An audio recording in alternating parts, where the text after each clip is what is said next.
Muy buenas noches para todos y para todas. Buenas noches para todos, para todas. Les agradecemos que nos esperen un momento para comenzar con la sesión de hoy, que lleguen algunos compañeros y que también nuestro invitado nos pueda acompañar en el estudio de transmisión en este momento.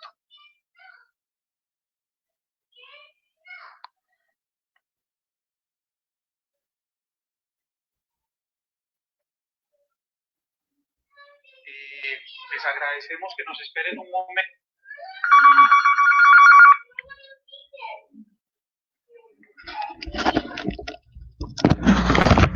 ¿Aló?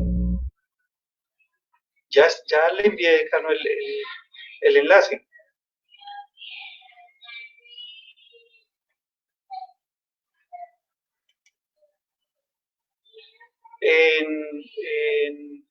El enlace dice,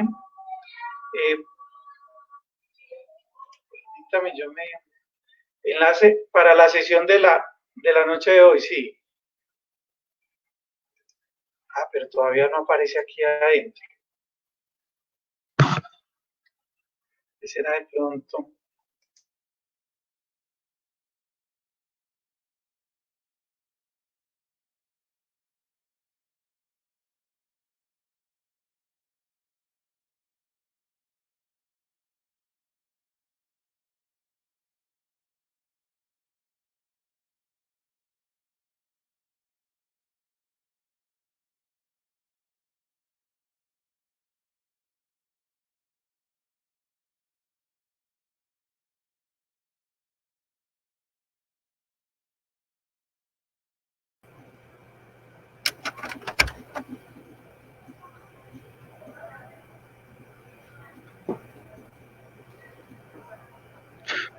Muy bien, muy buenas noches para todos y para todas las personas que nos están acompañando.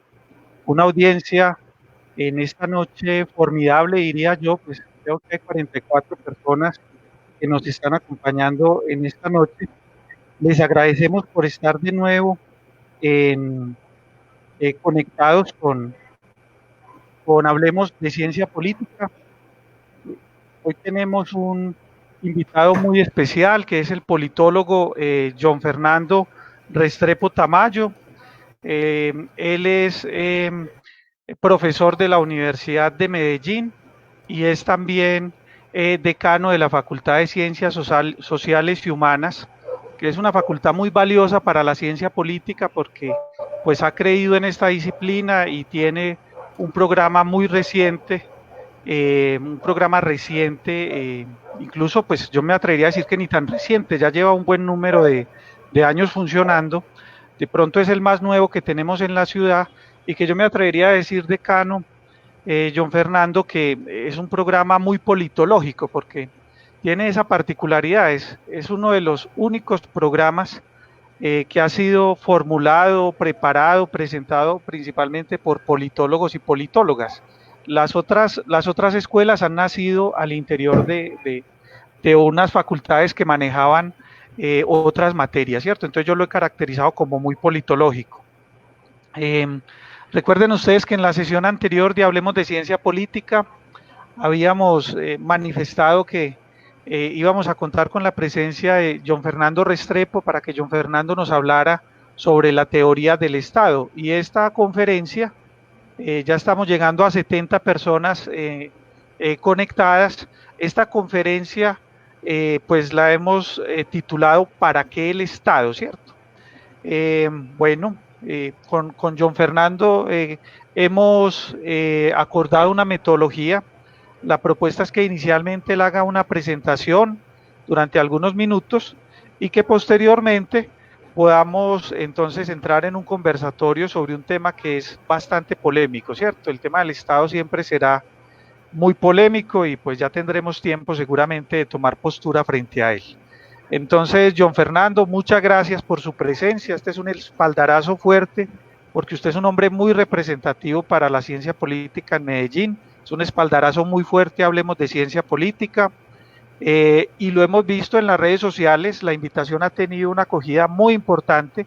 Fíjese que en las últimas sesiones de Hablemos de Ciencia Política habíamos tenido tal vez 25, 28 personas conectadas y hoy tenemos 81 personas que quieren escucharlo hablar usted sobre la teoría del Estado. Entonces, bienvenido John Fernando y siéntase como en su casa, colega. Jaime, muchas gracias. Un saludo muy especial para toda la gente que nos acompaña, para todos los gomosos de la ciencia política. Como vos lo decías, yo soy politólogo y tengo la enorme fortuna de acompañar a un equipo de trabajo que alrededor de la reflexión del Estado, del poder, de la democracia y de los derechos humanos, hemos confeccionado en la Universidad de Medellín una apuesta por la formación en ciencia política que significa dos cosas: pensar las instituciones, la reconfiguración del Estado y en buena medida dinamizar una cultura ciudadana en favor de la democracia.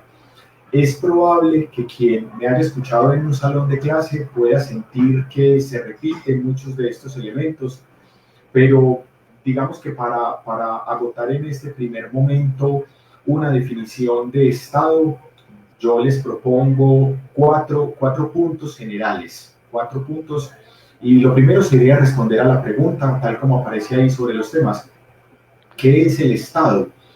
El Estado es una institución jurídica y política que nace en la modernidad para representar la confección de una nueva época. El Estado, con el modelo liberal y con el sistema capitalista, significan una fractura en la historia del pensamiento político. Antes de que hubiera Estado, nos encontramos históricamente en el mundo medieval. Entonces aparecía un reino, una comarca, una aldea, donde cada personaje administraba el poder en un terreno relativamente pequeño, su feudo, una relación de orden feudal basada fundamentalmente en la tenencia de la tierra, que hacía que el señor feudal, que era el dueño de los medios de producción, administrara justicia. Esa administración de justicia corría un riesgo, y es que en últimas los atributos o los derechos de las personas que vivían en el interior de ese feudo pues estuvieran condicionadas al estado de ánimo de ese buen gobernante. Cuando amanecía de buenas pulgas, hacía concesiones, generaba amnistías, indultos, pero cuando tenía una mala noche, estaba de malas pulgas, pues ese día ejecutaba a todos los alfiles de su ejército, que eran unos ejércitos privados. Entonces, yo creo que el Estado es una institución muy importante porque el Estado representa la sumatoria de tres variables, las típicas, los típicos elementos básicos del Estado, que son población, territorio y poder, y en esa medida van a establecer unas reglas de juego entre ciudadanos y soberano. Y yo creo que ahí está el origen. En la historia aparece el Estado cuando hay una relación de ciudadanos y de soberano, a diferencia de lo que ocurría antes, que había un señor feudal, un rey, un monarca, un déspota, y quienes le obedecían se llamaban súbditos. Entonces, ahora el Estado existe en el mundo moderno para explicar las relaciones políticas, para explicar las relaciones de poder que están mediadas entre los ciudadanos y el soberano. El soberano tiene límites y los ciudadanos tienen derechos. Esa sería la respuesta a la primera pregunta. Luego, yo propongo mencionar dos autores que son muy importantes: Nicolás Maquiavelo y Thomas Hobbes.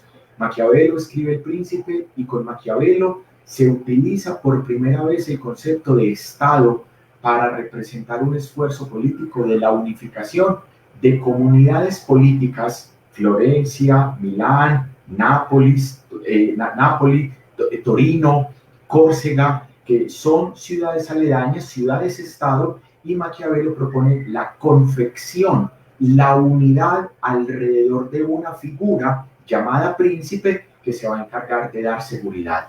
Y por el otro lado, Thomas Hobbes, que escribe el Leviatán, que es otro pensador muy importante. Ojalá quien haya sido alumno después diga: tengo una pregunta, ¿quién es más importante, Maquiavelo o Hobbes? Los dos son muy importantes, siguiendo a Joseph Vallès. ¿Por qué? Porque con Maquiavelo hay una separación entre política y religión, y con Hobbes hay una concentración del poder en el soberano. La tesis de Hobbes, lo que hay en el Leviatán, es que el Estado sustituye a una forma de organización social llamada Estado de naturaleza, donde cada quien, en uso de la libertad, define el contenido de los derechos. Entonces, esa definición de derechos genera una permanente disputa, que es la teoría de la condición de guerra de todos contra todos. Entonces, en el estado de naturaleza hay una condición de guerra de todos contra todos. Es necesario definir a un soberano.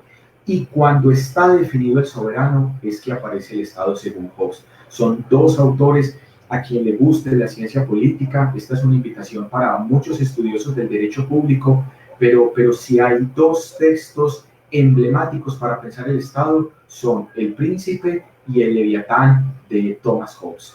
Entonces, ahí el segundo punto. Y luego hay tres conceptos sobre el Estado que también me parece importante dentro de este encuadramiento teórico. ¿Qué es el Estado-Nación? ¿Qué es el Estado de Derecho? ¿Y qué es el Estado Constitucional? Que pues también por mis gustos como profesor de Derecho Constitucional, pues es el con el que me siento más cómodo. El Estado-Nación es la primera forma de organización del Estado que aparece en Europa en 1648, al final de la Guerra de Religiones. Es, digamos, la primera confección, porque el Estado es una organización administrativa que se cimienta sobre la nación. La nación es un conjunto de procesos identitarios, de factores culturales y naturales que dan identidad, que hacen que un conglomerado social tenga una determinada manera de ver el mundo. Entonces, se crea de esa manera, con el paso del tiempo, se sistematiza esa manera conjunta de ver el mundo y sobre esa manera se crea una plataforma llamada el Estado. La segunda definición, el Estado de Derecho, voy a utilizar la frase con la que me formaron a mí. Estado de Derecho significa que el Estado crea el derecho y se somete a él. El Estado de Derecho significa una diferencia dentro de la forma de organización del Estado al Estado absolutista o al Estado o a aquella forma de organización política donde el gobernante era el derecho en sí mismo. Esta es la réplica al modelo francés de Luis XIV, el Rey Sol, esa famosa frase, l'état c'est moi, el soberano era el Estado. El Estado de Derecho marca una diferencia entre la normativa y la voluntad del soberano, y lo que va a hacer es exigir que el soberano también esté amarrado al derecho. Y por último, el Estado constitucional es una forma de organización del Estado que ocurre después de la Segunda Guerra Mundial, en Italia 1947, en Alemania 1949, y de ahí para allá todo un efecto dominó de una forma de organización del Estado que está plegada a una constitución. Y ahí es donde aparece la deuda histórica, que también lo digo siempre en clase, con Hans Kelsen. Hans Kelsen pone a la constitución como la piedra angular de ese Estado, y justo lo decía esta semana que estaba en clase. Miren, ¿qué significa entonces el Estado constitucional? Que el poder está limitado por la Constitución. ¿Y qué hay en la Constitución? Hay división de poderes y hay una lista de derechos fundamentales. Y los derechos fundamentales tienen una característica, y es una vocación contramayoritaria. Entonces, ahí aparecería la posibilidad de poner en nombre de las minorías un paraguas de protección en un escenario democrático. Y quisiera terminar esta presentación. Jaime dijo, siéntese como en su casa, pero pues yo quisiera hablar más, pero voy a respetar el espacio por si hay algunas preguntas. Me encantaría poder escucharlos o poder atender alguna inquietud respondiendo esta pregunta de ¿para qué el Estado? Que es una pregunta que me parece muy importante, porque uno podría discutir si el Estado está llamado a desaparecer o no. Si me van a hacer esa pregunta, se la respondo de una vez. El Estado no desaparece, no puede desaparecer, porque el Estado está pensado como una forma de organización del poder. Estamos hablando de ciencia política, y la ciencia política tiene un objeto de estudio, y ese objeto de estudio es el poder. El Estado es una expresión, es una de las expresiones más genuinas del poder. Concentra el poder. Por eso, para los politólogos, es tan importante pensar el poder en el Estado a partir de límites. Y por eso es que en mi ejercicio profesional he encontrado que esos límites están en la Constitución. En el mundo actual habría tres formas de organización del Estado según la relación con la economía. Un Estado liberal, es decir, Estado mínimo; un Estado socialista, es decir, la estatalización de los medios de producción; y un punto medio, que sería el Estado socialdemócrata o el Estado social de derecho. Yo me atrevo a concluir que en esas tres esferas del Estado, tanto el liberal como el socialista y el socialdemócrata, el Estado existe para asegurar dos cosas. Lo primero, asegurar una eficiente prestación de servicios públicos. El Estado existe para eso. Quien mejor puede ocuparse, bien sea porque es el que lo hace directamente o porque ejerce un control o porque hace un proceso de selección para que un particular idóneo sea el que lo haga, es el Estado. Entonces, el Estado existe para dos cosas. Lo primero, para asegurar una eficiente prestación de servicios públicos. Y segundo, ¿por qué existe el Estado y por qué pensamos el Estado y por qué soy profesor de teoría del Estado? Y sobre todo pensando en el Estado constitucional, porque el Estado es la primera institución llamada a defender, a garantizar y a hacer posible la realización de los derechos fundamentales, de los derechos de las minorías, de los derechos que son atributos que le permiten a un sujeto asegurar una esfera básica de dignidad, de supervivencia y de autodeterminación. Para eso existe el Estado. Y ahí está la presentación, Jaime, de estos 4 ítems, de estos 4 elementos que muestran la relación que hay entre Estado y ciencia política. John Fernando, muchas gracias. Yo creo que usted ha tocado unos temas que incluso enlazan mucho con los que en los programas pasados nosotros hemos abordado en Hablemos de Ciencia Política, ¿cierto?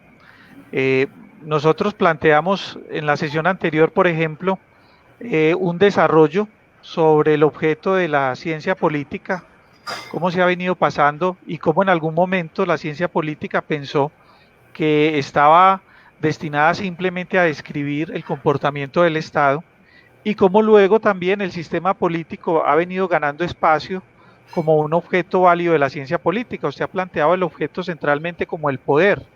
Y esto me sirve para dejar de pronto en la audiencia claro algo. La ciencia política es una ciencia de la discusión, es un debate, de la construcción, ¿cierto? Por supuesto, desde posturas académicas se quiere construir, es lo que de pronto allí queremos tener. Muy bien, pues hoy hemos tenido, John Fernando, un récord altísimo pues de personas que han querido compartir con nosotros. Vamos en 138 personas e incluso en alguna lectura que hice anteriormente habían 140. Hay personas eh, conectadas desde distintos lugares. Yo le voy a pedir a las personas que quieren hacer algún tipo de interrogante, alguna pregunta, pues lo hagan en este momento para que podamos verla en el chat. Pero pues está Juanita Rodríguez, por ejemplo. Juanita H. Rodríguez que nos dice: doctor Restrepo, buenas noches. Le habla Juan Solís. Aquí estamos desde la fría ciudad de Bogotá, atentos con María Mercedes, ¿cierto? Tenemos gente conectada en Bogotá, que vale la pena pues como este espacio para el encuentro. Alejandro Henao saluda como buenas noches, profe. María Fernanda Pulgarín también. Querido John Fernando, un placer pertenecer a la audiencia de hoy. Cordial saludo, dice Juan Ortiz. Un saludo, máster, Andrés Felipe Roncasio. Profe, buenas tardes, lo mismo que Juan, un placer poder escucharlo el día de hoy. César Augusto Villar Ramírez. Un saludo, estimado maestro, dice Hernel Bonilla. Hernando Fernández, buenas noches a todos. Bueno, no podríamos nosotros encontrar tantos saludos. Diego Calle Pérez, que ha sido y es un opinador tremendo en las redes sociales y ha sido una de las personas que también ha recibido con mucho agrado este espacio de Hablemos de Ciencia Política. También vi de pronto el mensaje de la personería de San José de la Montaña, que está también conectado. Dice: excelente escuchar al profesor nuevamente desde la Universidad Autónoma Latinoamericana, se le recuerda muchísimo. Bueno, hay unas manifestaciones, muchas manifestaciones, John Fernando, veo en los comentarios a propósito de su presencia, y qué bueno pues que tenga usted este recibo en la comunidad, diría yo, científica de la ciudad de Medellín. Bueno, vamos a comenzar con las preguntas. Hay una pregunta sobre Maquiavelo, un autor que ya habíamos mencionado cuando intentamos definir la política, y de pronto de manera muy rápida decíamos: Maquiavelo es un hombre que va a entender la política como control, ¿cierto? Dice Freddy Alonso Villa, una pregunta en torno a Maquiavelo.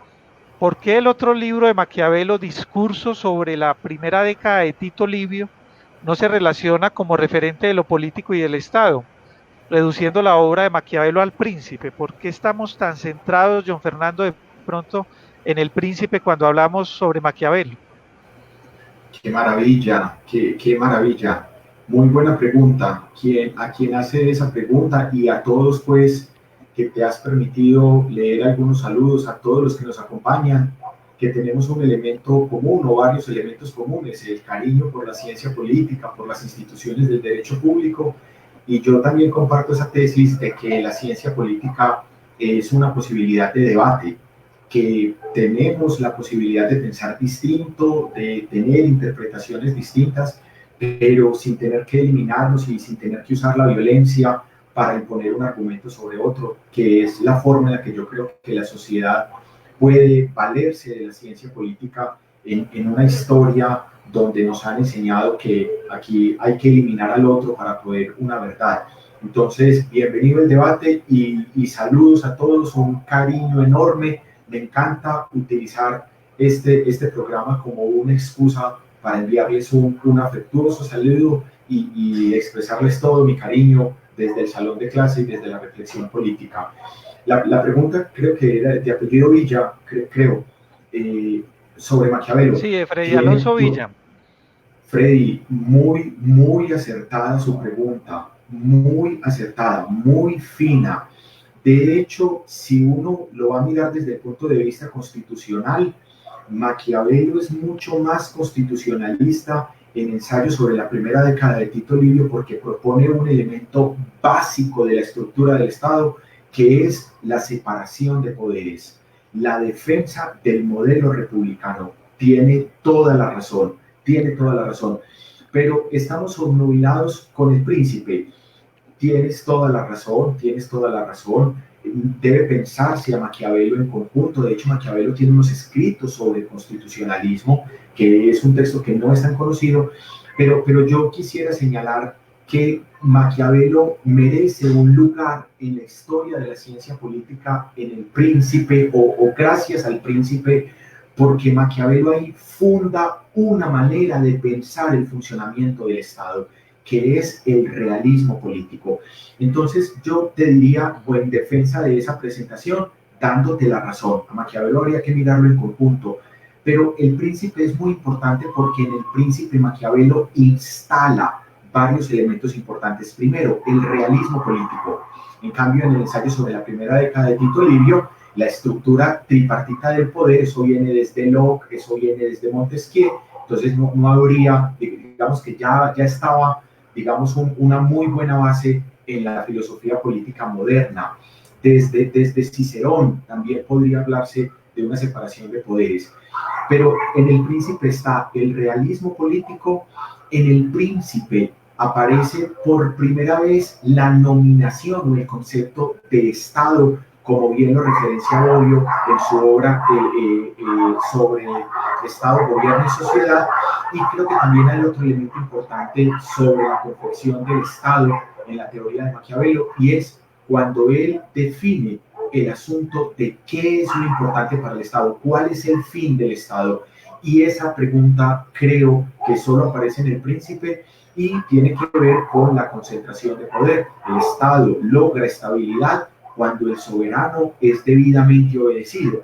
Y además otro argumento en la justificación de por qué el Príncipe nos obnubila, porque Maquiavelo es también en esta obra uno de los primeros precursores en separar la política de la religión. Y si ustedes ven, uno suele hasta el día de hoy asociar a Maquiavelo con el maquiavelismo y con esa condición de amoral que la iglesia tanto habría de perseguirlo. Maquiavelo fue capaz, como Lutero y como los navegantes en el mundo moderno, de desafiar al poder de la iglesia que se había instalado durante más de 1000 años. Entonces, por la valentía, por el arrojo y por esa reflexión sobre el Estado, es que los politólogos caemos en la trampa y quedamos obnubilados con el príncipe, pero usted tiene toda la razón. Si se mira en contexto, hay más constitucionalismo en Ensayo sobre la primera década de Tito Livio, y quiero agradecerle además que gracias a su pregunta pudimos ampliar el horizonte sobre Maquiavelo. Muy bien, muchas gracias a Freddy.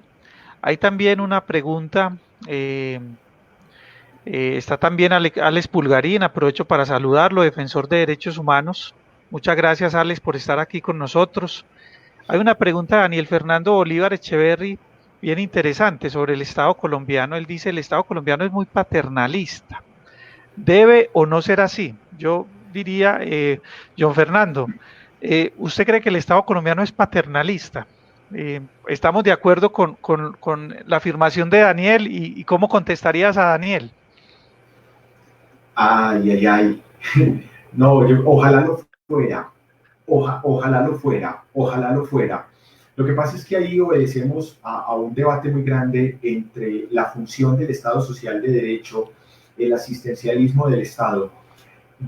Detrás de esa denuncia de que el Estado sea paternalista hay un espíritu liberal, ¿cierto? Un espíritu que defiende la fuerza individual de cada sujeto para proveer la satisfacción de sus necesidades básicas. Pero yo voy a ser muy sincero y me duele porque estoy viendo el reloj y ya se nos va a acabar el programa. Yo creo que el Estado puede soltar... John Fernando, diga, sí. qué pena interrumpirte, tranquilo que podemos demorarnos. Pues nosotros hemos buscado que el programa dure 30 minutos. Lo que pasa es que hoy tenemos una situación también muy especial y es que hemos tenido una audiencia muy masiva, ¿cierto? Ya va en 152, John Fernando. Yo estoy realmente muy emocionado y muy agradecido con su presencia. Entonces podemos tomarnos otros minutos. Ah, bueno, listo. Muchas gracias Qué porque pena esta pregunta sí me interrumpirlo. pica la lengua. No, de ninguna manera. Vea, yo tendría que señalar aquí lo siguiente. Quienes hablan del Estado paternalista generalmente están enmarcados en un modelo liberal. Un modelo liberal dice el Estado debe dejar que cada individuo satisfaga sus necesidades básicas, porque si el Estado asiste, si el Estado es paternalista, pues genera en el individuo una vocación de zángano que hace que no sea capaz de esforzarse y entonces ponga una carga prestacional en el Estado. Y vea, yo le voy a decir esto con toda convicción en el marco del debate académico. Eso pudiera ser posible si no tuviéramos las condiciones de inequidad tan absolutamente abismales que hay en Colombia. Nuestros 50 millones de colombianos tienen una estratificación, una segmentación socioeconómica que le impide a las personas acceder a dos derechos fundamentales básicos. Ahora decíamos, el Estado existe para garantizar derechos fundamentales. Hay dos derechos fundamentales que son la salud y la educación. Desafortunadamente, las reglas de juego del mercado han llevado a que estos derechos fundamentales sean tratados desde el punto de vista mercantil. Es decir, la gente accede a una buena educación o a un buen servicio de salud dependiendo de su capacidad de pago. Aún estudiando en una universidad pública. Y uno diría, pero la universidad pública, lo que pasa es que habría que responder a la pregunta, de qué colegios son los que llegan a la universidad pública para poder tener un buen nivel de razonamiento lógico y de comprensión lectora para ganar el examen de admisión y acceder a un muy buen nivel educativo. La Nacional, la de Antioquia, la del Valle, la del Cauca, son públicas, pero tienen un umbral de admisión muy difícil. Entonces a la gente le toca ir al sector privado o a una educación de menor calidad. Entonces, voy a sintetizar esto. Deberíamos ser liberales si la gente tuviera acceso a salud y a educación de calidad.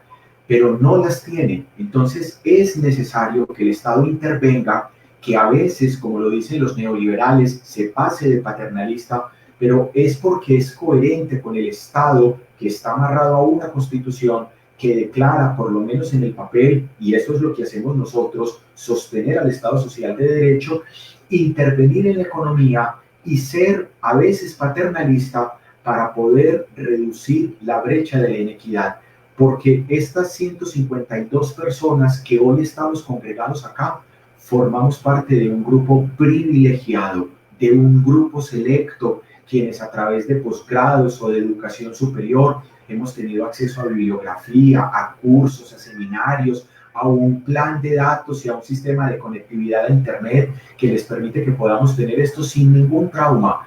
Hay gente que le ha tocado pasar muy duro, que se le viene abajo el mundo con el confinamiento, mano de obra no calificada, que viven del rebusque, y eso hace que se amplíe una brecha enorme que, llevada en términos macro, solo puede resolverse con una intervención del Estado.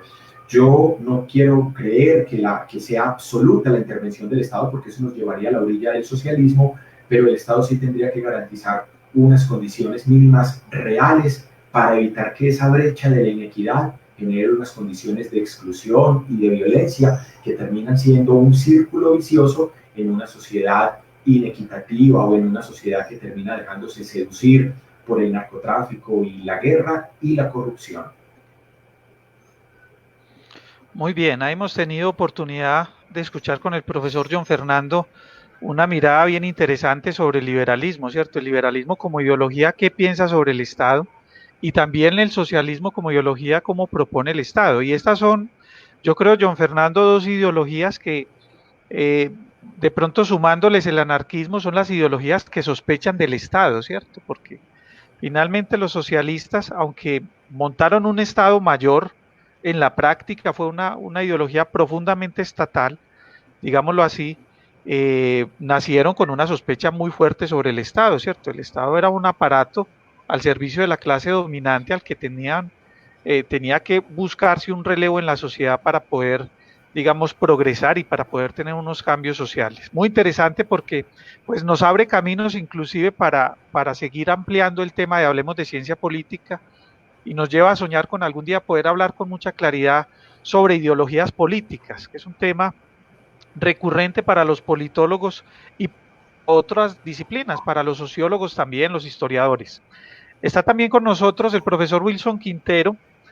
El profesor Wilson es un hombre reconocido pues como defensor de derechos humanos, constructor de paz, incluso integrante del Consejo Territorial de Paz de la ciudad de Medellín y de otros espacios. Y él nos hace esta pregunta. Profesor Restrepo, un gran saludo.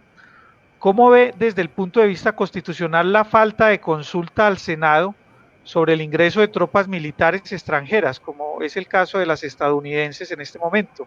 ¿Cómo afecta esto al sistema internacional? Bueno, una pregunta muy candente, profesor Wilson. Siempre usted muy interesado en ese tema de las relaciones internacionales y en los temas de cooperación, pero esta es una pregunta bien candente. ¿Cómo responder a eso, John Fernando? No, que bienvenida a las preguntas, que vamos a echarle candela a esto, pues, para que se justifique un debate y una conexión en términos de reflexión de ciencia política. Desde el punto de vista constitucional hay una falta que es importante acá, y usted lo ha mencionado en la pregunta, profesor, y es que es una decisión en consulta con el Senado. Una de las funciones del Senado de la República es permitir el paso o la instalación de tropas extranjeras. ¿Qué significa esto? Un incumplimiento de la Constitución. Y ojalá haya muchas preguntas, porque alrededor de la tutela, alrededor de los derechos fundamentales, también a uno permanentemente en el salón de clase y en los debates le dicen, una cosa es el mundo de la teoría y otra cosa es el mundo de la realidad. Y yo creo que esto va amarrado también a esta condición de realismo político, ¿cierto? Hay una comunidad internacional que avala, que respalda, que permite en términos de la lucha de la erradicación del narcotráfico, permitir estas alianzas internacionales.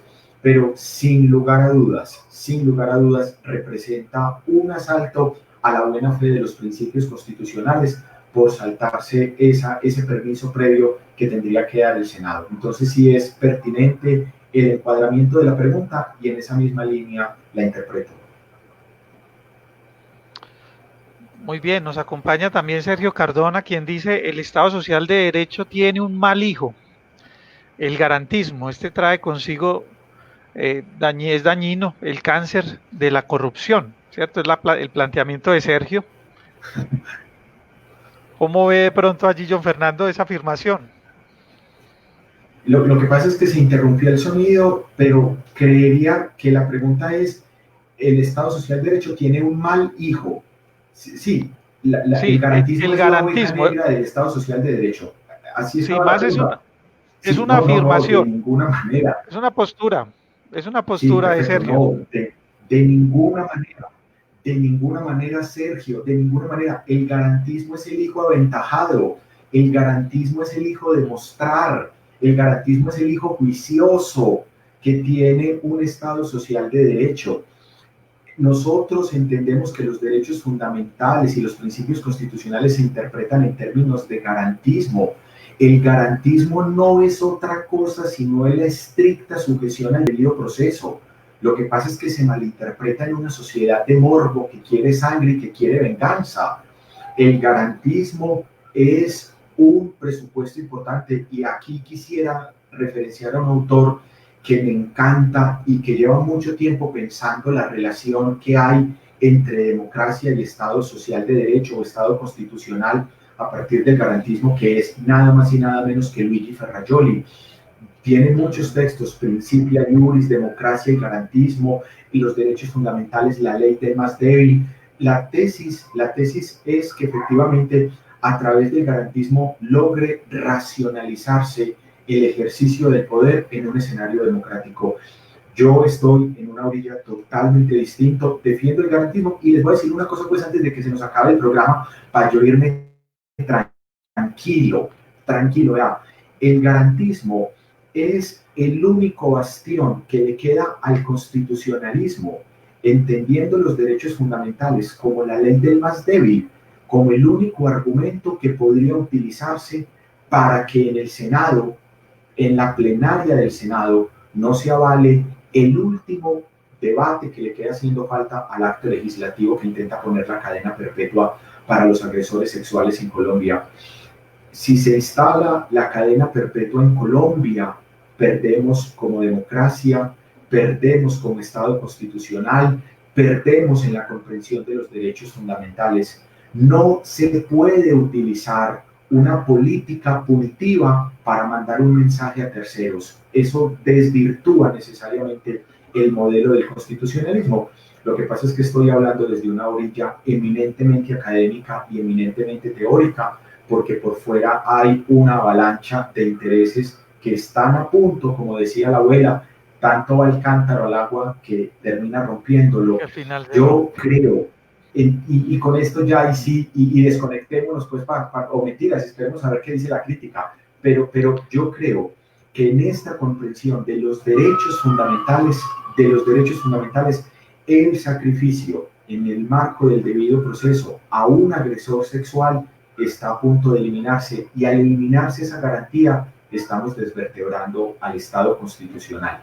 Entonces yo me separo radicalmente, entiendo las posiciones, pero yo no creería que es la oveja negra del Estado Social de Derecho, sino precisamente su hijo más ilustre. Muy bien, también está Ángela María conectada, John Fernando desde Ángela María Jiménez desde el departamento de Casanare, desde la UPTC. Edwin Jaramillo nos hace esta pregunta: ¿cómo podemos aportar desde la universidad a la construcción de nuestro Estado? Una pregunta bien interesante, porque de pronto a veces en el común de la gente yo siento que está muy instalado la idea de que en las universidades vivimos como en una burbuja, aislados completamente de la realidad de lo que está sucediendo, muchas veces en un silencio sobre asuntos como estos que usted está mencionando, que van a llevar a una involución al Estado en Colombia, ¿cierto? Que nos desmontan inclusive nuestro Estado constitucional, como usted lo ha caracterizado, y bueno, la gente siente de pronto una frialdad, se me me viene a la memoria una parte, un fragmento de un discurso de Jorge Eliezer Gaitán, ¿cierto? Una frialdad dolosa de los académicos frente a esa realidad. Entonces, John Fernando, ¿cómo crees que se puede aportar desde allí, desde la universidad, para construir Estado? Esta sí es la pregunta. Vea, yo podría afirmar que podrían sospechar que yo le pedí a esa persona que me hiciera esa pregunta ya para cerrar esto. Esa es una pregunta muy bonita porque es lo que confirma mi rol como profesor. Yo cumplo una función administrativa como decano, pero yo soy profesor de Derecho Constitucional y yo creo que desde el aula puede transformarse la sociedad. Y si ustedes se dan cuenta y dejen los puntos desde donde se conecta la gente en este programa, Casanare, Bogotá, Cali, varios municipios por fuera de Medellín, a quienes hemos podido encontrarnos en un salón de clase, y con toda seguridad también hay mucha gente que viene por gusto al programa y nunca ha estado en clase conmigo. Esta gente que estuvo en algún momento en clase conmigo hoy son servidores públicos, son defensores públicos, son administradores de justicia, son ordenadores de gasto, están en órganos de control, son jueces de tutela, son operadores jurídicos, son litigantes. Muchos de los que hay ahí que han mencionado los identifico como colegas y amigos, y compartimos un elemento común, y es que confiamos y creemos que desde un salón de clase se puede transformar la sociedad, porque los estudiantes son multiplicadores de una reflexión crítica, de una apropiación de la norma, que es nuestra ruta a través de la cual comprendemos la sociedad. Me paro a clase de 6 absolutamente convencido de que vale la pena, y que permitir que alguien pueda entender un nuevo artículo de la Constitución, pueda entender el contenido de una sentencia, pueda entender dónde se equivoca el presidente de la República, dónde se equivoca la Corte Constitucional, dónde se equivoca la clase política, no sirva solo para construir un gran muro de las lamentaciones, sino para empezar a actuar con base en argumentos, con base en una reflexión crítica, en una transformación en el aula. Y concluyo con esto para que no suene a retórica. Cuando nosotros hacemos que los estudiantes sean capaces de resolver una prueba sin tener que pastelear, sin tener que hacer trampa, que utilicen los datos, que utilicen Internet, pero que sean capaces de plasmar sus argumentos, ahí estamos construyendo sociedad, porque la corrupción se mide en lo macro y en lo micro. La corrupción no es solo comprar votos o vender sentencias. La corrupción también significa pagarle al otro para que me pase un dato o una respuesta, o buscar el afecto de otro para que me incluya en un trabajo. Cuando nosotros logramos que nuestro estudiante confíe en lo que ha aprendido y sea capaz de tomar una posición, ese día salvamos la patria, ese día cumplimos nuestro rol de docente y estamos entregándole a la sociedad una ruptura con ese círculo vicioso de que el vivo vive del bobo, o de la ley del más fácil, o del oportunista, y así saque un 3,5, un 3,8, lo que se gana como consecuencia de su reflexión, eso es un logro que hace uno desde el salón de clase, y por eso explicamos la Constitución y explicamos los derechos. Yo he visto la evolución de muchos estudiantes que después, con el paso del tiempo, tienen una madurez en la lectura, y como dice Thomas Mann en La montaña mágica, citando a Ludovico Settembrini, quien lee bien, piensa bien, y quien piensa bien, actúa bien. Sobre esa máxima del humanismo es que seguimos haciendo sociedad desde el salón de clase, con el mismo espíritu y con el mismo gusto como cuando dimos la primera clase en nuestro ejercicio profesional, que en mi caso ya suma 15 años, y vivo igual de enamorado al trabajo en el aula, precisamente por lo que podemos hacer con los estudiantes, que son multiplicadores en el mundo real de una sociedad más plural, más incluyente y más equitativa. Qué bien. Pues un trabajo muy difícil, John Fernando, revisar todas las preguntas que nos han formulado. Hay 165 personas todavía conectadas. Usted parece ser un boom en redes sociales para hablar sobre teoría del Estado, y eso hay que tenerlo muy en cuenta en Hablemos de Ciencia Política para seguir contando con usted. Hay una pregunta de María Fernanda Pulgarín, politóloga de la Universidad Pontificia Bolivariana. Ella nos dice: profesor, ¿podría hablarnos acerca del cambio de paradigmas en materia política sobre la reforma protestante de Lutero?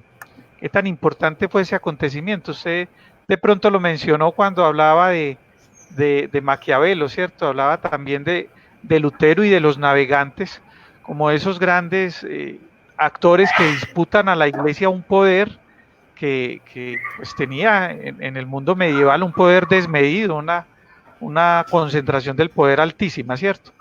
¿Cómo contestarle de pronto, John Fernando, a María Por Fernanda? supuesto, por Podríamos hablar supuesto, vea, acerca del cambio de paradigmas en materia política sí, sobre la sin reforma lugar a de dudas, Lutero. sin lugar a dudas, sin lugar a dudas, me encanta Lutero, me encanta Lutero. Yo en mis clases generalmente suelo poner a que los estudiantes vean un video que hay en YouTube, una película sobre Lutero, y lo voy a decir en términos politológicos por una razón.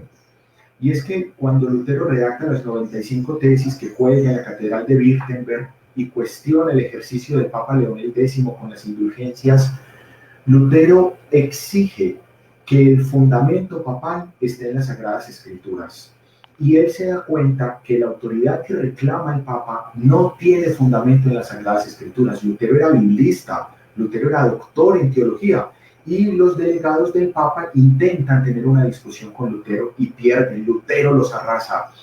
Y entonces esto significa una cosa, María y a todos los asistentes. Si la actuación del Papa solo puede ser legítima si tiene respaldo bíblico, eso en términos de estructura del Estado es el origen del principio de legalidad. Es el origen en materia de derecho penal de la teoría de la tipicidad. Es decir, debe haber una norma escrita que justifique una actuación del gobernante, y ahí Lutero pone la semilla de ese principio de legalidad. Él dice, mire lo que decíamos ahora, el Estado de Derecho se diferencia del Estado absoluto, porque el soberano decide arbitrariamente cuál norma quiere poner.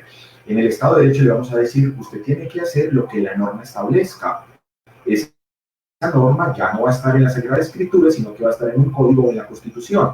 En esa época no hay códigos ni constituciones que se conozcan explícitamente, y la referencia sería la Sagrada Escritura.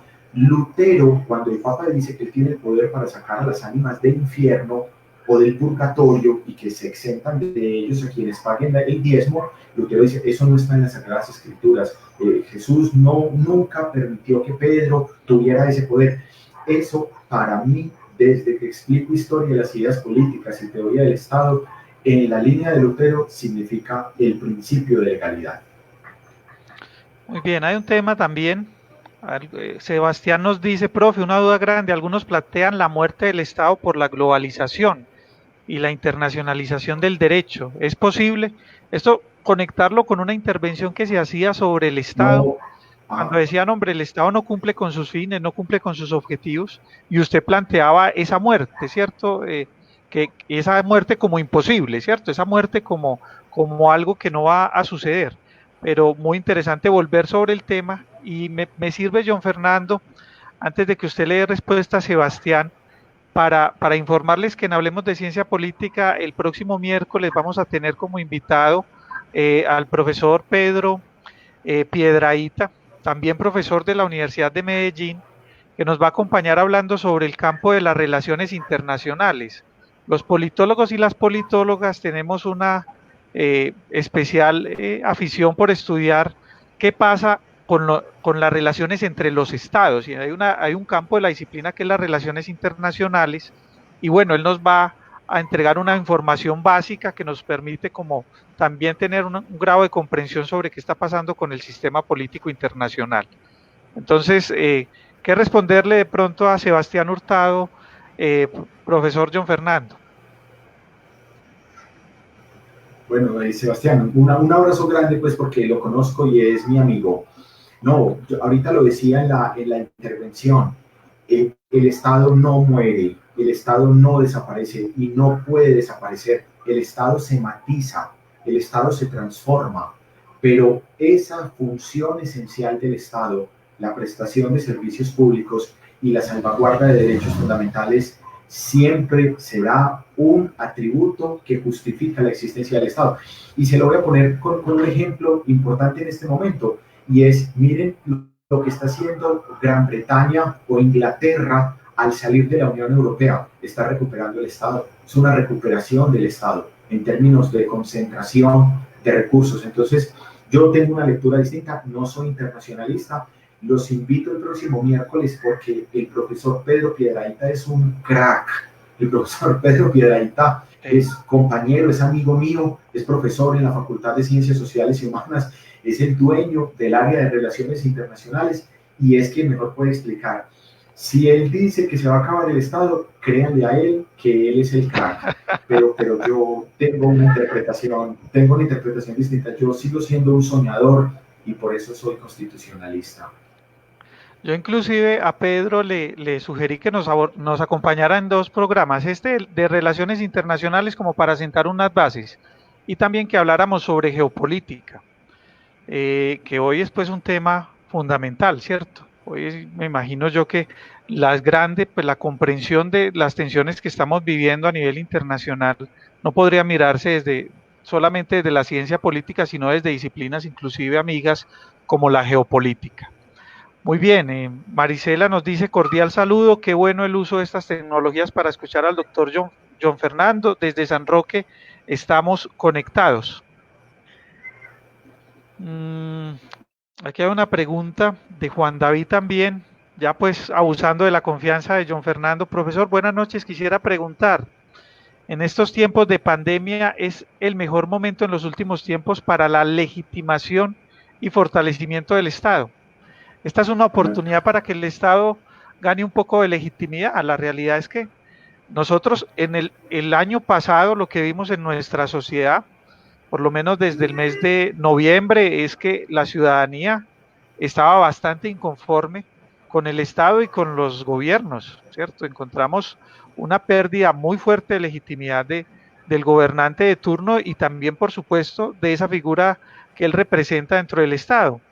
Entonces, diría uno allí que qué puede pasar con la legitimidad y el fortalecimiento del Estado en este momento de pandemia, que es lo que plantea Juan David. Muchas gracias, Juan, por tu pregunta, hermano. Sí, sí, Juan, muy buena pregunta, pero es porque puede responderse en una doble dirección. Si yo lo miro como ciudadano y lo miro como analista político, y miran las noticias hoy, el número de funcionarios suspendidos, inhabilitados y sancionados por corrupción, por alteración de datos con el suministro de medicamentos y de bienes, aprovechando la pandemia, uno va a decir, esto lo que confirma es que estamos en manos de unos truanes, de unos bandidos y de unos oportunistas. Pero también puede significar la oportunidad de una buena administración para garantizar la defensa de la dignidad, de la vida y de la supervivencia. Hay administraciones que han manejado esta crisis con lujo de detalles, que se han concentrado en hacer que la gente pueda estar en su casa y tenga asegurada un conjunto de necesidades básicas. Entonces, yo creo que no se podría generalizar, habría que tener en cuenta, es una oportunidad, quizá no a nivel macro, sino a nivel micro, donde podría leerse en una doble dirección. Hay un montón de gente que otra vez confirma que el problema quizá no sea la política, sino la naturaleza humana, ¿cierto? Donde modifican o alteran los precios y entonces terminan siendo unos mercados que generan beneficios para la administración. Eso confirma efectivamente que además del coronavirus y la pandemia, tenemos un cáncer mayor y es una clase política deshonesta y corrompida. Pero también significa oportunidad y quiero señalar y reivindicar públicamente, y lo voy a decir así de claro, el manejo que le ha dado, por ejemplo, Claudia López a Bogotá y a los debates que ha tenido en el manejo, en una primera parte, en un primer momento, ya le perdí el rastro y me dediqué a otra cosa, pero hay un mensaje, creo que ha sido de las funcionarias que ha manejado mejor la situación. Obviamente significa un trampolín político, pero, y les voy a decir esto, y si significa un trampolín político, bienvenido y necesario. Ahí hay una gran oportunidad. Y también, permítanme decir una cosita, también quiero que se fijen en el análisis que han hecho politólogos en aquellos estados donde gobiernan las mujeres. Esto también me parece encantador en un análisis de ciencia política, en una lectura de género, y estoy pensando en el caso de Nueva Zelanda, estoy pensando en Merkel en Alemania y López en Bogotá. Hay un análisis del país de Madrid que me parece extraordinario, mujeres sorteando la crisis. O sea, esto le quedó grande a China, le quedó grande a Rusia, le quedó grande a Inglaterra y le quedó grande a los Estados Unidos. las mujeres han administrado mejor los recursos, han dirigido esta situación de crisis. Entonces, me encanta porque creo que la mujer le da a la ciencia política un aire, y ahí yo también, así como le recomendaba a Maquiavelo y a Hobbes, quiero recomendar a Arendt, que es una autora también paradigmática en una reflexión de la ciencia política, y no solo por la condición de mujer, sino porque han sido tres lideresas que han sabido sortear muy bien el caso, y qué bueno que este espacio sea también una vitrina para reivindicar el trabajo en una clave de género de estas tres dirigentes. Precisamente, John Fernando, en la primera sesión que hablamos sobre la política, trabajamos unas miradas tradicionales, incluso pues a Maquiavelo, que usted lo trae aquí a colación hoy, y también trabajamos sobre Hannah Arendt. Recomendamos a la audiencia ver la película de Hannah Arendt sobre la banalidad del mal, porque incluso una persona de la audiencia nos la recomendó. Ahora, aprovechando que usted ha mencionado la película de Lutero, yo voy a molestarlo para que me diga bien el enlace para compartir con todos esta película para que la podamos ver y de pronto en el futuro comentarla. Bueno, la última pregunta, porque ya pues el tiempo sí está de pronto extenso, ya ha ido bajando la audiencia. Yo sé que hay preguntas muy interesantes pues en el, en el chat, y pues las vamos a tener en cuenta también para nuevos temas y para nuevos invitados. Andrés Verano nos dice, nos da una pregunta bastante compleja, ¿cierto? Pero usted es un hombre que ha estudiado el tema de derechos fundamentales y yo sé que de pronto usted puede dar algunas luces frente a ella. La vocación contramayoritaria de los derechos fundamentales es una particularidad del sistema colombiano o es una característica propia de este concepto. Se me ocurre, la pregunta es bueno, eso sucede solamente en Colombia, como esa vocación contramayoritaria de los derechos fundamentales. Perfecto. Vamos a decir varias cosas, pero respondamos primero a la pregunta. La vocación contramayoritaria de los derechos fundamentales es una particularidad. Andrés, te lo voy a decir de la siguiente manera. Ojalá en Colombia se viviera. Ojalá en Colombia se viviera.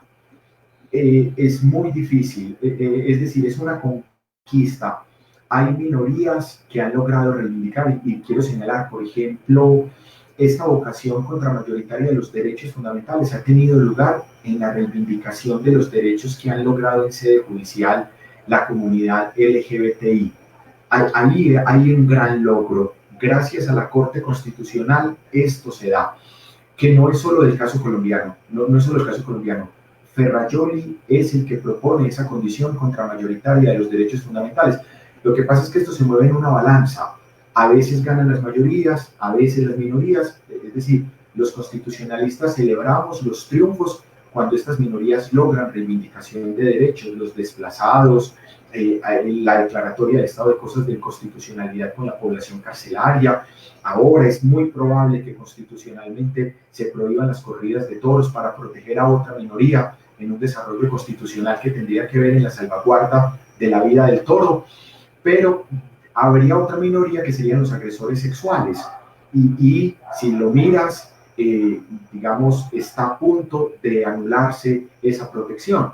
Si miramos el plebiscito del proceso de paz, las FARC, los desmovilizados de las FARC eran una minoría, y en términos del escenario democrático ganó el no. Entonces ahí se requirió un cierto manejo de la Corte Constitucional a esa comprensión. Son tensiones, pero hay un libro que se llama Esencia y Valor de la Democracia de Hans Kelsen, y Hans Kelsen dice que la democracia es el mejor gobierno porque es el único modelo de organización del poder que le permite a las minorías convertirse en una potencial mayoría. Ese es el encanto que tiene la democracia, que también es otra institución que estudiamos en la ciencia política. Entonces, lo que hace el constitucionalismo es permanentemente garantizar o exigir u ofrecer argumentos para que haya una condición minoritaria o garantista en la comprensión de los derechos fundamentales.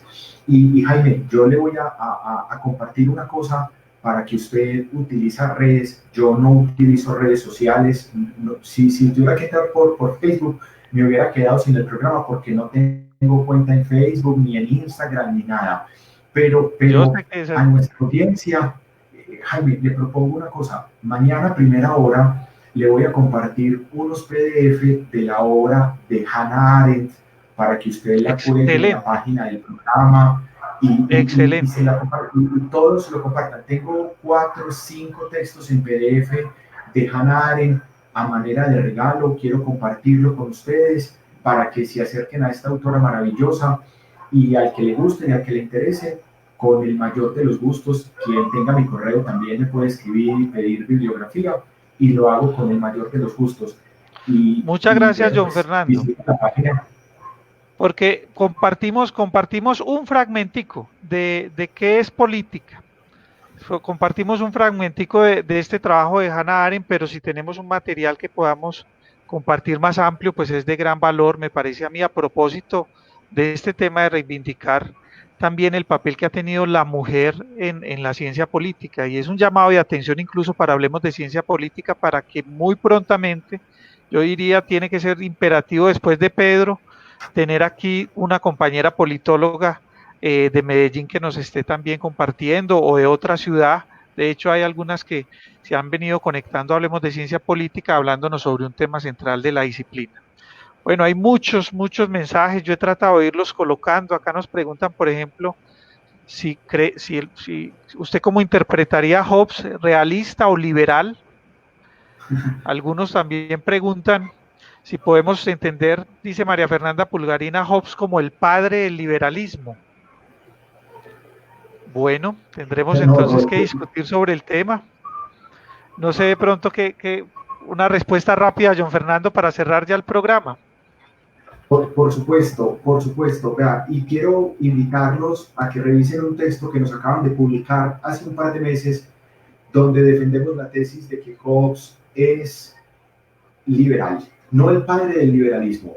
Ahí sí ya te pasaste. Ya decir que es el padre del liberalismo, no. Pero